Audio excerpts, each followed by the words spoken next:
আমি দেখছি আপনাদের মসজিদে যখন আজান হচ্ছে, যখন একামত হচ্ছে, আশহাদু আন্না মুহাম্মাদার রাসূলুল্লাহ, মুসল্লিরা কি করছে? চুমু খাচ্ছে। কবার? 3 বার। আচ্ছা আপনারা বলেন এটা ভালো না খারাপ? ভালো। কিছু কিছু দেখছেন না, বক্তা বাড়িয়েছে, সব বলছে হ্যাঁ নবীর নাম শুনে যদি 3 বার চুমু খেতে হয় তাহলে আল্লাহর নাম শুনে কবার খেতে হবে? কি বলতে চাচ্ছে বলেন তো? আল্লাহ বড় না নবী বড়? আপনারা বলেন তো আল্লাহ বড় না নবী বড়? আল্লাহ বড়। আল্লাহ বড় তো। নবীর নাম শুনে যদি 3 বার চুমু খায় তাহলে আল্লাহর নাম শুনে কবার খাওয়া দরকার? 3 তিরিককে 9 বার খাওয়া দরকার। কিছু কিছু বক্তা বলছে, বা তাদেরকে আমি কিছু বলবো না, শুধু এতটুকুই বলতে চাই যে আমি ধরেন নতুন বিয়ে করেছি, ধরেন আমি বিয়ে করেছি, আমার একটা শালা আছে, শালা বাবু বলে তো নাকি, যে ছোট হয় বাচ্চা শালা বাবু বলে, ও আছে। আমি এখন শ্বশুর বাড়িতে গিয়েছি 10 বদনে, 10 বদন হয় আপনাদের দিকে?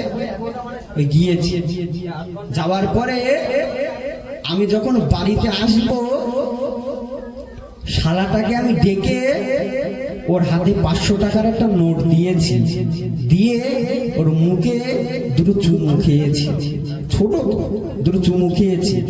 আর পর্দার আড়াল থেকে আমার শাশুড়ি, মানে ওই শালাবাবুর মা, মুচকে মুচকে হাসছে আর মনে মনে ভাবছে জামাই কত ভালো, আমার ছেলেকে আদর করছে। মনে মনে কি হচ্ছে? খুশি হচ্ছে, খুশি হচ্ছে। বুঝতে পেরেছেন আমার কথা? আমি শালাবাবুর হাতে 500 টাকা দিয়ে তাকে চুমু খাচ্ছি, মহাব্বতে, ভালোবাসায়, কচি বাচ্চা, আসছি, দিচ্ছি টাকা, চুমু খাচ্ছি। আচ্ছা আপনারা বলেন তো শালা বড় না শাশুড়ি বড়? বুঝতে পারছেন আপনার কথা? বুঝতে পারছেন? শালা বড় না শাশুড়ি বড়? শালাকে যদি আমি 2টো খাই, শাশুড়িকে বলবো না, বলবো না। ওরে মূর্খ, আল্লাহর নবীর নাম শুনে মহাব্বতে আমরা 3 বার নয়, আমরা 9 বার খাবো।